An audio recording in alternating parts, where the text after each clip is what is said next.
M Kumar mathematics classes.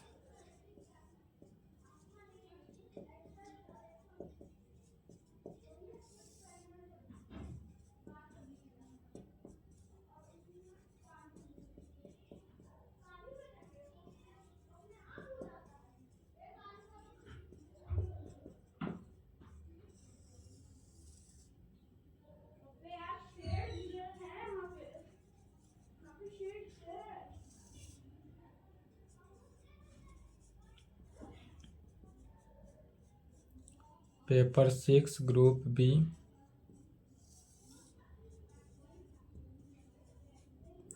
Ring,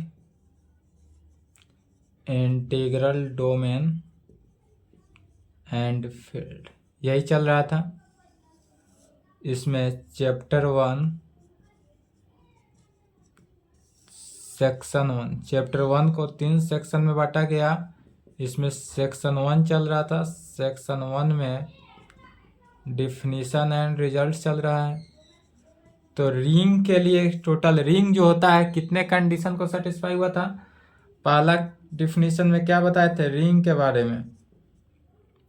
ring होने के लिए टोटल 9 कंडीशन। पहला होता है क्या, law of addition. Law of addition में 5 कंडीशन। लॉ ऑफ एडिशन का मीनिंग क्या हुआ, वैसा ग्रुप जो अबेलियन ग्रुप हो, जो अबेलियन ग्रुप को सेटिस्फाई करे, that is 5 condition. Law of closure, associative law, existence of additive identity element, existence of additive inverse element and 5वां नंबर में क्या था, commutative law.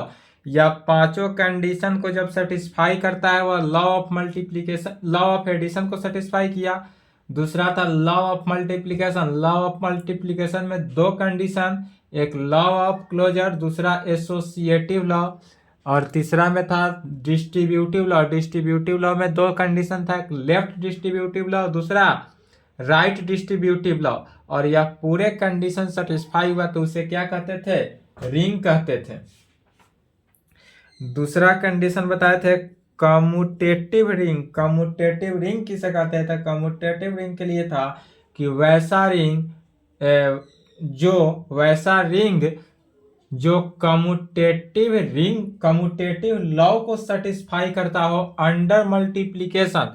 Commutative law under multiplication का meaning हुआ फॉर ऑल, यदि ए B जो है वह आर का एलिमेंट हो तो रिंग का, आर मीन्स क्या हुआ, रिंग का एलिमेंट है, तो ऐसा होना चाहिए कि ए को बी के साथ मल्टीप्लाई करे या बी को ए के साथ मल्टीप्लाई करने पर वह क्या हो, इक्वल हो। तो यह क्या कहलाता है, कम्यूटेटिव रिंग कहलाता है। और तीसरा नंबर में क्या था, commutative ring with unity element. Commutative ring with unity element में क्या था, इसका यूनिटी एलिमेंट, वैसा एलिमेंट, यूनिटी एलिमेंट कितना होता है 1, अर्थात 1 को ए के साथ कम्यूटेटिव रिंग के साथ मल्टीप्लाई करे या कम्यूटेटिव रिंग को 1 के साथ मल्टीप्लाई करे या ए में ही आएगा। जहां ए क्या है तो रिंग का एलिमेंट है, ए जो था वह किसका, आर का एलिमेंट है, डेट इज रिंग का एलिमेंट है। यहां तक हो चुका था पिछले क्लास में। चलिए चौथा नंबर में डालेंगे। अब यह जो होता है डिवाइजर, क्या होता है, जीरो डिवाइजर। तो एक होता है जीरो डिवाइजर और दूसरा होता है विथआउट जीरो डिवाइजर। जब विथआउट जीरो डिवाइजर होता है उसको एक और नाम से जानते हैं, प्रॉपर डिवाइजर भी कहते हैं। नो डिवाइजर होता है। तो पहला में टॉपिक डालेंगे प्रॉपर डिवाइजर ऑफ जीरो। क्या कहेंगे, प्रॉपर डिवाइजर ऑफ जीरो कहें या इसी को एक और नाम पड़ता है डिवाइजर ऑफ जीरो कहें या जीरो डिवाइजर, सभी का मीनिंग एक ही हुआ। किसी किसी बुक में प्रॉपर डिवाइजर ऑफ जीरो लिखा हुआ रहेगा, किसी बुक में डिवाइजर ऑफ जीरो लिखा रहेगा और किसी बुक में जीरो डिवाइजर लिखा रहेगा। तो कोई भी हो, तीनों का मीनिंग क्या हुआ, एक ही। तो प्रॉपर डिवाइजर ऑफ जीरो किसे कहेंगे, तो ए रिंग, चलिए डिफिनीशन लिखेंगे, a ring R plus dot, माने एडिशन के केस में भी और मल्टीप्लिकेशन के केस में भी इज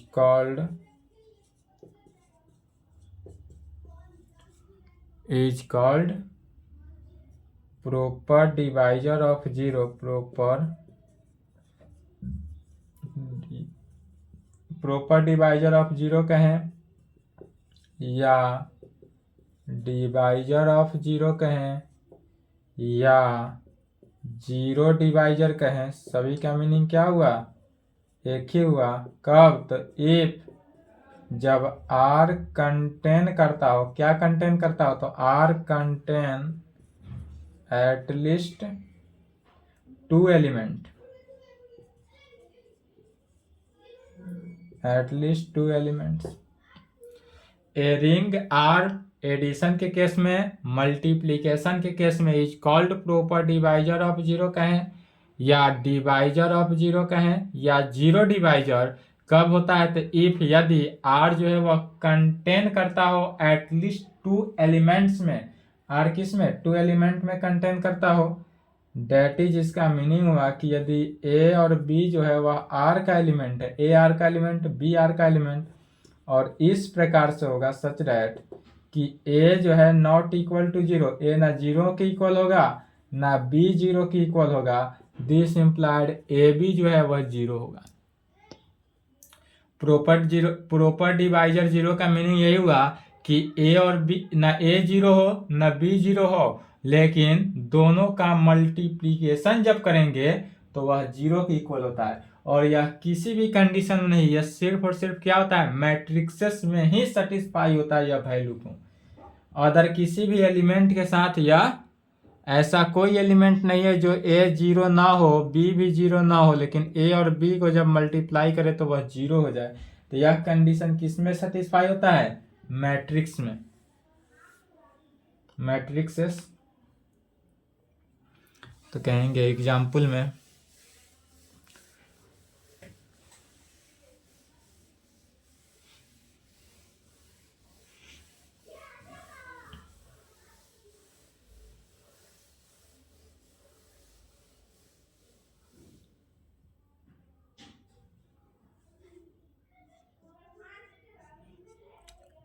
इसी को एग्जाम्पल के थ्रू समझते हैं।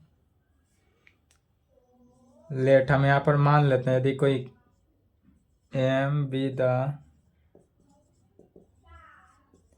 रिंग ऑफ ऑल 2x2 का मैट्रिक्सेस लेते हैं। यह कंडीशन सिर्फ और सिर्फ मैट्रिक्सेस में ही होता है, इसलिए लेट मान लिए एम बी द रिंग है of all 2x2 matrices over real number R. यहाँ पर जो आर है वह रियल नंबर में, तो कहेंगे ओवर रियल नंबर आर। यह जो है आर किस में है? रियल नंबर के केस में। तब इज इक्वल टू, यदि कोई मैट्रिक्सेस लेते हैं 2x2 का, मान लिए ए बी सी डी क्या है? मैट्रिक्स है। सच दैट इस प्रकार से कि ए बी सी डी चारों जो है किसका? आर का एलिमेंट है। आर मीन्स क्या हुआ? Real number. यहाँ दिखा दिया गया है कि आर जो है वह रियल नंबर है, रिंग नहीं है, रियल नंबर है। इस प्रकार से होगा। अगर मान लेते हैं लेट ए कोई मैट्रिक्स है 1 0 0 0 एंड बी कोई मैट्रिक्स ले लेते हैं 0 0 1 0, और इस प्रकार से है so that A and B जो है वह किस में? एम में है। यह ए मैट्रिक्सेस क्या हुआ? नॉन जीरो मैट्रिक्स हुआ। बी भी नॉन जीरो मैट्रिक्स है, न ए जीरो मैट्रिक्स की इक्वल है न बी जीरो मैट्रिक्स की इक्वल है। जीरो मैट्रिक्स होने के लिए क्या कंडीशन होता है? कि ऑल एलिमेंट्स आर जीरो, जबकि इसमें ए 1 1 ही 1 है, जीरो नहीं है, और इसमें ए 2 1 जीरो नहीं है। तो ऑल एलिमेंट्स चूंकि जीरो नहीं है इसलिए यह जीरो मैट्रिक्स नहीं है, यह नॉन जीरो मैट्रिक्स है। दो नॉन जीरो मैट्रिक्स लेकर चलते हैं, बट इस दोनों का प्रोडक्ट जब निकालेंगे तो क्या निकलेगा? जीरो मैट्रिक्स निकलेगा, जिसका ऑल एलिमेंट्स आर क्या होगा? जीरो होगा। तो ए और बी और ऐसा एलिमेंट्स लिया गया कि ए और बी किसका एलिमेंट है, एम का एलिमेंट हो, ए और बी एम का एलिमेंट है, और सच डैट इस प्रकार से है कि यहाँ पर ए नॉट इक्वल टू जीरो, ए जो है वह जीरो मैट्रिक्स के इक्वल नहीं हो, एंड साथ साथ बी भी नॉट इक्वल टू जीरो, और बी भी जीरो के इक्वल नहीं है। बट ए बी दोनों का जब प्रोडक्ट निकालते हैं तो ए बी, ए कितना हुआ 1 0 0 0 इंटू 0 0 1 0, दो मैट्रिक्सेस का मल्टीप्लिकेशन तो जानते हैं कैसे, R1 को C1 के साथ, तो 1 को 0 के साथ 0, 0 को 0 के साथ 0 0 0 0, सभी क्या आ जाता है, जीरो मैट्रिक्स। इसी को जीरो मैट्रिक्स, जीरो मैट्रिक्स में क्या करते हैं, डबल लाइन घुमाते हैं, तो यह जीरो मैट्रिक्स इक्वल आता है। लेकर क्या चले थे, दो नॉन जीरो मैट्रिक्स, लेकिन दोनों का प्रोडक्ट क्या आ गया, जीरो मैट्रिक्स आ गया, और इस प्रकार के ही मैट्रिक्स को क्या कहा जाता है, प्रॉपर डिवाइजर ऑफ जीरो कहें, या डिवाइजर ऑफ जीरो कहें, या जीरो डिवाइजर कहें।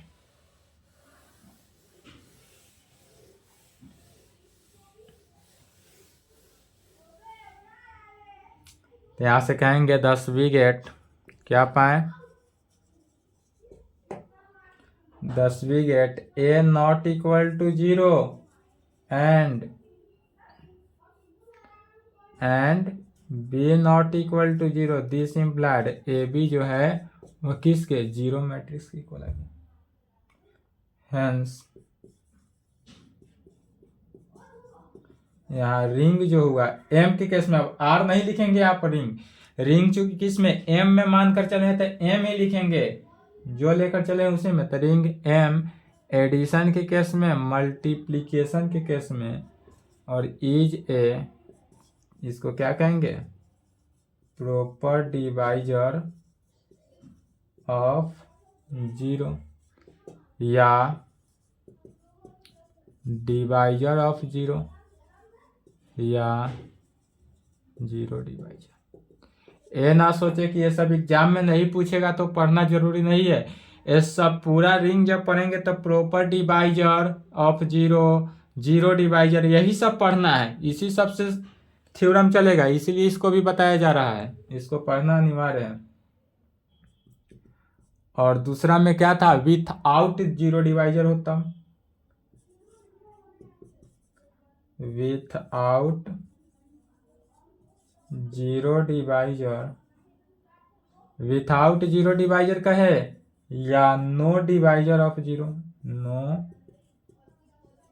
डिवाइजर ऑफ जीरो, ये विथआउट जीरो डिवाइजर हो सकता है, या इसका डिवाइजर ही नहीं होगा, नो डिवाइजर ऑफ जीरो। चलिए इसका भी डिफिनीशन लिखेंगे, a ring R addition multiplication दोनों केस में is called without zero divisor या no divisor of zero,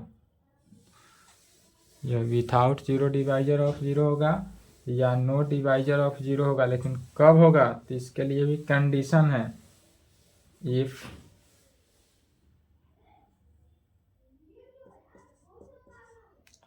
for all, यदि ए बी जो है आर का एलिमेंट है, ए और बी दोनों के दोनों क्या है, आर का एलिमेंट है, और यह सच डैट इस प्रकार से होना चाहिए, ए भी आर का एलिमेंट है, बी भी आर का एलिमेंट हो, और ऐसा होना चाहिए कि A not equal to zero, A zero में नहीं है एंड बी भी जीरो में नहीं है, दिस इम्प्लाइड दोनों का मल्टीप्लिकेशन भी जीरो में ना हो। एक तो दिखाए कि ए जीरो में नहीं था, बी जीरो में नहीं था, फिर भी जीरो में था, ए बी दोनों का मल्टीप्लिकेशन जीरो था, तो वह प्रॉपर डिवाइजर ऑफ जीरो हो गया या जीरो डिवाइजर हुआ। और यदि ए जीरो का एलिमेंट नहीं हो, बी भी जीरो का एलिमेंट नहीं हो, साथ साथ दोनों का मल्टीप्लिकेशन भी जीरो का एलिमेंट नहीं हो, तब उस प्रकार के एलिमेंट को क्या कहते हैं, विथआउट जीरो डिवाइजर या नो डिवाइजर ऑफ जीरो। या एक कंडीशन यह हुआ, या इसी को दूसरे कंडीशन इस प्रकार से भी लिखा जा सकता है, या इफ फॉर ऑल यदि ए आर का एलिमेंट बी भी आर का एलिमेंट हो, ए भी आर का एलिमेंट बी भी आर का एलिमेंट सच डैट इस प्रकार से हो कि यदि ए बी जीरो में हो, ए बी जीरो में कहने का मीनिंग क्या हुआ, दोनों का प्रोडक्ट यदि जीरो में है, तो जब दोनों का प्रोडक्ट जीरो में है इसका मीनिंग हुआ आइदर ए जीरो होगा या नहीं तो बी जीरो होगा, कि ये ए का वैल्यू जीरो होगा तभी ए बी दोनों का प्रोडक्ट जीरो होगा, या नहीं तो बी का वैल्यू जीरो होगा तभी दोनों का प्रोडक्ट जीरो होगा। जैसे कि the ring of integer, addition के केस में भी और मल्टीप्लिकेशन के केस में भी, is a without zero divisor, without zero divisor because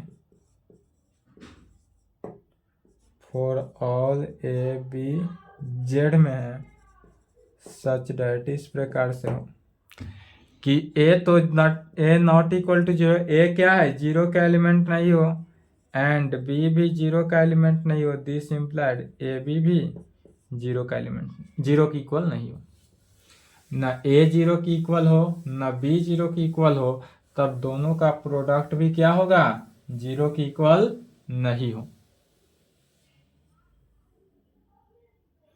तब उस केस में क्या कहेंगे, तो जब यह केस को सेटिस्फाई करता हो तब कहेंगे that is product of every two, that is इसका मीनिंग हुआ product of every two non zero element of Z is also non-zero। और इस प्रकार से होता कह सकते हैं डेट इज अर्थात product of every non zero element जो होता है ऑफ जेड इज ऑल्सो क्या होता है, non zero.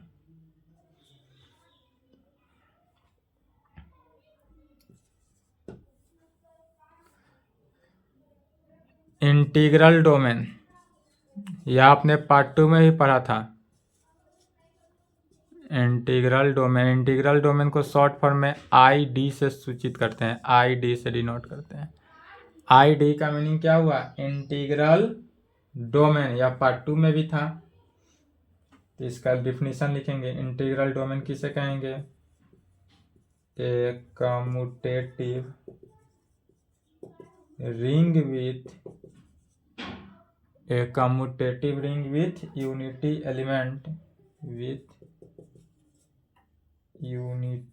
Element R addition के केस में भी और मल्टीप्लिकेशन के केस में भी, या जब इंटीग्रल डोमेन है तो या आर से भी डिनोट कर सकते हैं, अदरवाइज चाहे तो डी से भी डिनोट कर सकते हैं। अगर डी भी दिया रहे तो दिक्कत नहीं, डी एडिशन के केस में भी और मल्टीप्लिकेशन के केस में भी, और इसी का नाम क्या पड़ता है, तो इज कॉल्ड इंटीग्रल डोमेन। एक commutative ring with unity element is called integral domain. कब लेकिन, तो इफ यदि आर या डी दोनों में से कोई लिख सकते हैं, आर लिखे तो भी सही है या आर की जगह पर क्या लिखे, डी लिखे तो भी सही है, दोनों में से कोई भी लिख सकते हैं, यूज कर सकते हैं। या जो है कैसा होना चाहिए, विथआउट जीरो डिवाइजर होना चाहिए, विथआउट जीरो डिवाइजर कहें या नो डिवाइजर ऑफ जीरो कहें, या नो डिवाइजर ऑफ जीरो, यह कंडीशन होना चाहिए। That is no divisor of zero का मीनिंग क्या हुआ, that is product of every non zero element of D is also क्या होगा, non zero. that is product of every two non-zero element of D is also कैसा होगा, non zero में होगा। तो जब ऑल्सो नॉन जीरो होगा इसका मीनिंग इस प्रकार से होगा, विथआउट जीरो डिवाइजर का कंडीशन लिख देना है।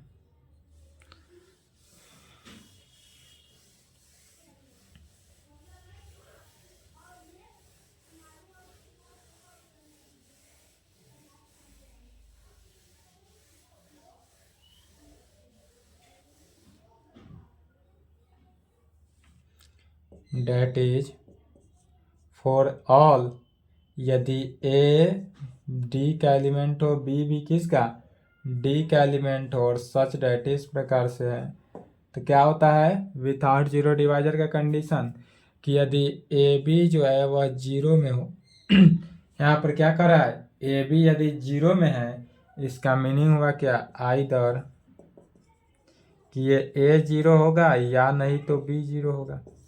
यदि दोनों का प्रोडक्ट ही जीरो में कह रहा है, ए बी का प्रोडक्ट यदि जीरो में हो, तो इसका मीनिंग हुआ विथआउट जीरो की कंडीशन में ए जीरो बी जीरो होगा। और ए जीरो बी जीरो मीनिंग क्या हुआ, दोनों में से कम एटलीस्ट वन एलिमेंट क्या है, जीरो है,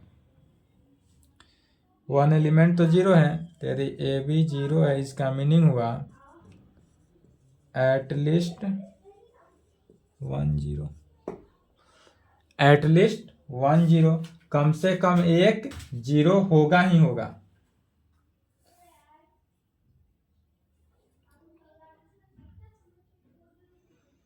कम से कम एक जीरो होगा। इसके आगे देखते हैं फील्ड। फील्ड भी पार्ट 2 में ही पढ़े थे। ए commutative ring with unity element, field है तो फील्ड को किस चीज से, एफ से डिनोट करते हैं, एडिशन के केस में भी और मल्टीप्लिकेशन के केस में। फील्ड है तो एफ से भी डिनोट कर सकते हैं या नहीं तो आर से भी डिनोट कर सकते हैं, दोनों में से कोई एक से डिनोट कर सकते हैं। इज कॉल्ड फील्ड कब, तो इफ यदि every non zero element of किसका, एफ का, हैज ए मल्टीप्लिकेटिव, कम्यूटेटिव नहीं, मल्टीप्लिकेटिव इनवर्स इन किस में, एफ में होना चाहिए, हैज ए मल्टीप्लिकेटिव इनवर्स इन, क्या होना चाहिए फील्ड के लिए। फील्ड का डिफिनेशन क्या हुआ, तो किसी भी फील्ड होने के लिए commutative ring with unity element, F field को एफ से भी डिनोट कर सकते हैं या आर से भी लिख सकते हैं। इज कॉल्ड फील्ड इफ यदि every non zero elements of F, F का एवरी एलिमेंट जो है वह कैसा होना चाहिए, मल्टीप्लिकेटिव इनवर्स इन एफ में, माने उसी का एफ का ही एलिमेंट जो है वह एफ में ही हो, तभी यह वैल्यू को क्या करता है, सेटिस्फाई करेगा। जैसे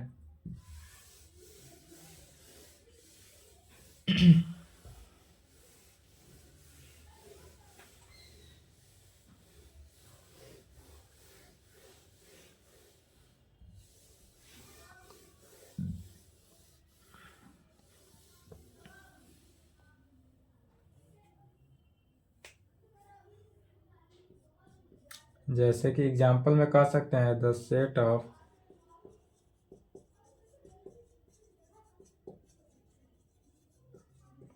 रेशनल नंबर को क्यू से डिनोट करते हैं, तो the set of rational number Q with binary operation, addition के केस में यदि इस प्रकार से हो the set of rational number Q with binary operation addition के केस में हो, तब एडिशन में भी हो और मल्टीप्लिकेशन दोनों केस में होता है, एंड मल्टीप्लिकेशन के केस में हो, एडिशन में भी और मल्टीप्लिकेशन में भी हो, that is Q plus dot. Q का मीनिंग क्या हुआ? Rational number. रेशनल नंबर को क्यू से डिनोट करते हैं, इज ए फील्ड, और इसी को क्या कहते हैं? या फील्ड हुआ।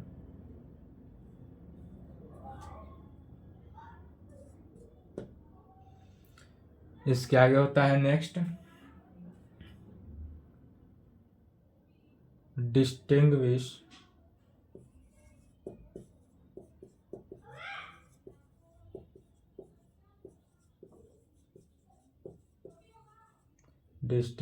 Between integral domain. Integral domain को किस है? डी प्लस एडिशन के केस में और मल्टीप्लिकेशन के केस में, एंड फील्ड। एडिशन में भी और multiplication. Distinguish between integral domain and field. Integral domain और फील्ड के बीच डिस्टिंग्विश करना।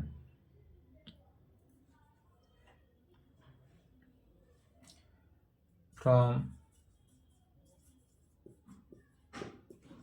यह सब के सब पार्ट 2 में था, यहाँ पर सिर्फ और सिर्फ क्या कर रहे हैं? डिफिनीशन लिख देना है।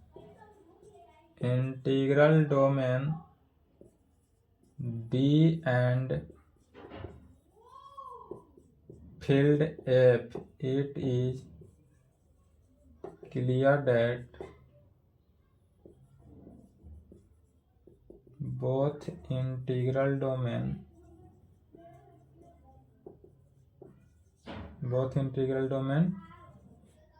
D and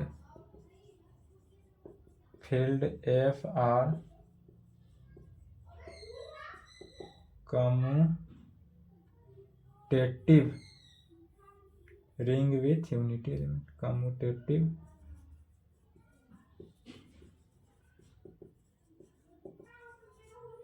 ring with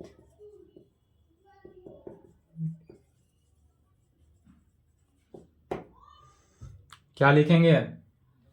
तो from definition of integral domain, integral domain के डिफिनीशन से, इंटीग्रल डोमेन का डिफिनीशन क्या कहता है कि डी, इंटीग्रल डोमेन का डिफिनीशन डी एंड फील्ड के डिफिनीशन से it is clear that both integral domain D and field are commutative ring with unity element. अभी जो इंटीग्रल डोमेन का डिफिनीशन लिखे हैं वह से, और यहाँ फील्ड का डिफिनीशन लिखे हैं यह से, दोनों के दोनों कैसा है? नॉन जीरो एलिमेंट आ रहा है, और यह कैसा कर रहा है? Without commutative ring with integral. हाँ, और ये दोनों के दोनों क्या कर रहा है? Commutative ring with unity element से। Commutative ring with unity element तीसरा नंबर कंडीशन से।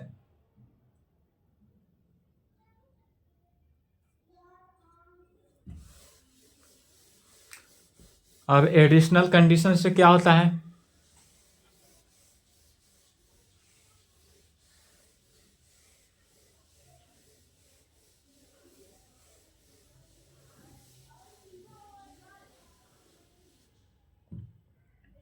कहेंगे वन एडिशनल कंडीशन,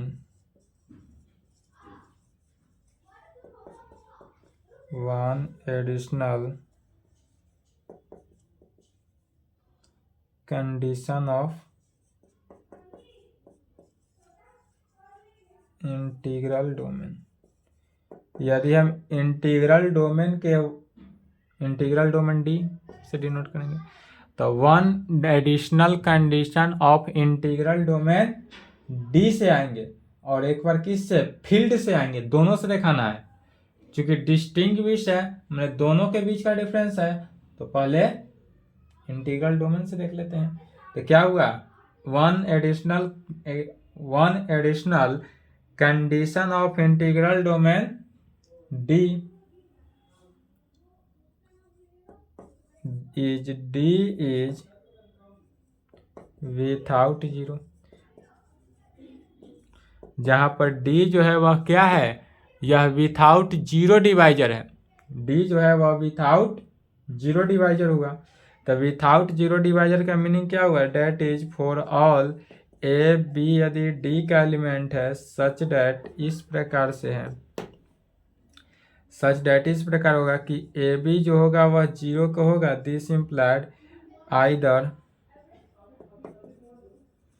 ए जीरो या नहीं तो क्या होगा बी जीरो। यही हुआ condition,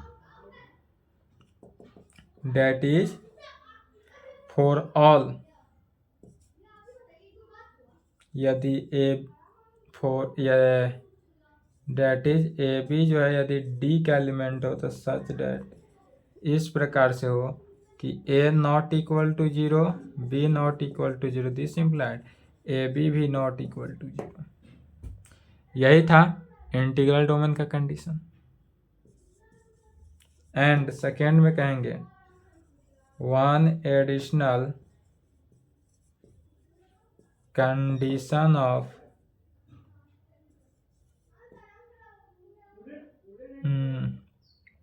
one additional condition in a field का इंटीग्रल डोमेन हो गया तो इन ए फील्ड, और फील्ड को किस चीज से एफ से डिनोट कर देता है, एफ से। F is every non zero element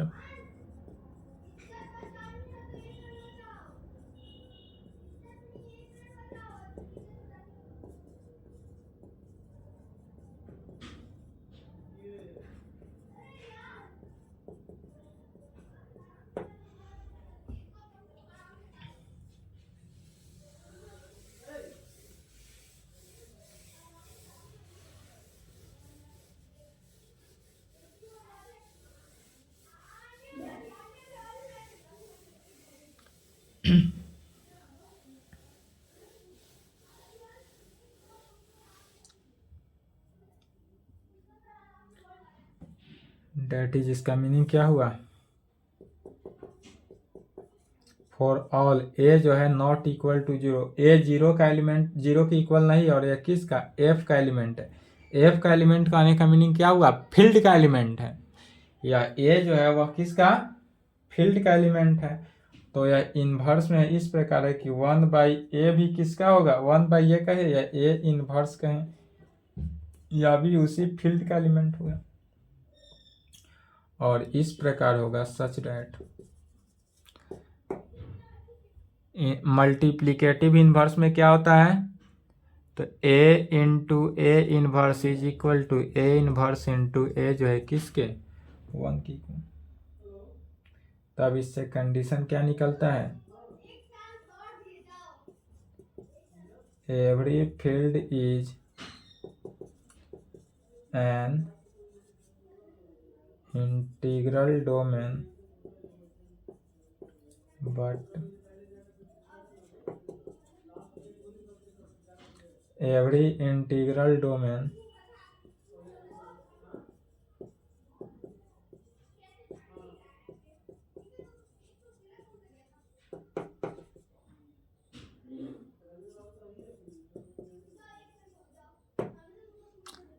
every field is an integral domain. प्रत्येक फील्ड जो है वह इंटीग्रल डोमेन है, लेकिन प्रत्येक इंटीग्रल डोमेन जो है वह नेसेसरली फील्ड नहीं है। नेसेसरली मैंने या फील्ड नहीं, तब कहा जा सकता है ए फाइनाइट इंटीग्रल डोमेन।